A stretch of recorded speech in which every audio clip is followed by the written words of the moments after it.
So Ghana has a new, really ambitious plan to brand itself on the world stage. It's called the Black Star Experience.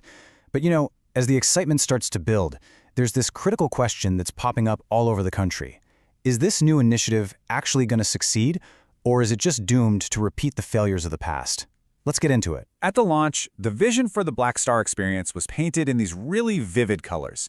I mean, just listen to this quote from President John Mahama.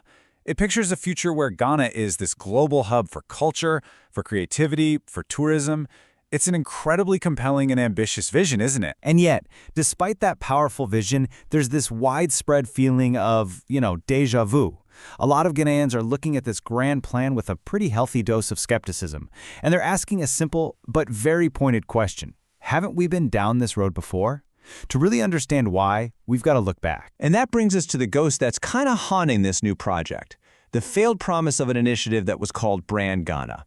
Understanding what happened there is absolutely crucial if we're going to evaluate what might happen next. So, what was Brand Ghana? Well, it was launched way back in 2009, and its goal was to create this unified national identity, kind of like you see with successful campaigns like Incredible India or Malaysia, Truly Asia. The whole idea was to show off the very best of Ghana to the entire world. On paper, it was a fantastic idea. But the execution? Well, it just fell apart for a few really critical reasons. The project got passed from one administration to the next, and it lost steam every single time. Funding was always a problem, which meant there was almost no real marketing to speak of. But the biggest issue, the real kicker, is that last one. It tried to sell a vision of Ghana to the world that wasn't even fully embraced or realized at home. And that disconnect, it had real-world consequences. The former CEO of Brand Ghana, Helen Oton, she even admitted that tourists who were attracted by the campaign often left feeling disappointed. The reality on the ground just didn't match what was being promised to the world. And that's a fatal flaw in any branding effort. The promise and the product have to line up. But look, it's not all a story of failure. There has been a major success in Ghana's branding efforts, and it offers a real glimmer of hope and some important lessons. I'm talking about the Year of Return. Back in 2019, the Year of Return took a totally different approach. Instead of some broad, generic campaign, it had a super specific goal and a really specific audience. It invited the African diaspora, especially those in the Americas, to come to Ghana and reconnect with their heritage. And that sharp focus, it made all the difference. And you can see its success right here in the data.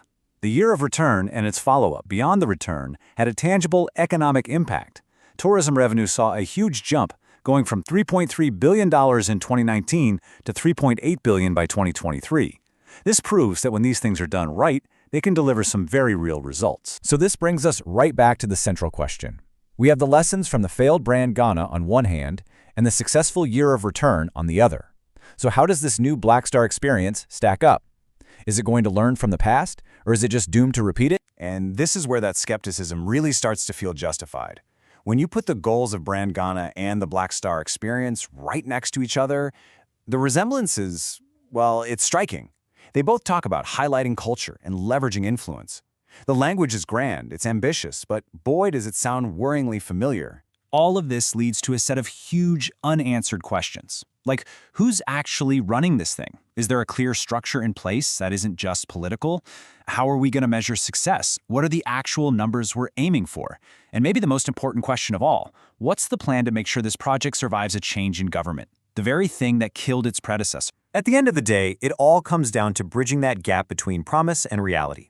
The path forward for the Black Star Experience depends completely on whether it can move beyond just eloquent speeches and fancy launch parties. This quote from brand marketing specialist Bernard Sopé just nails what success would actually look like. It's not about getting a bunch of one-time visitors. It's about creating an experience that's so authentic and so powerful that the people who visit become, as he says, unpaid ambassadors for Ghana, just naturally sharing their positive stories with the world. So here's the bottom line. The Black Star Experience might have a catchier name, but its success isn't going to come from better marketing or a flashier logo.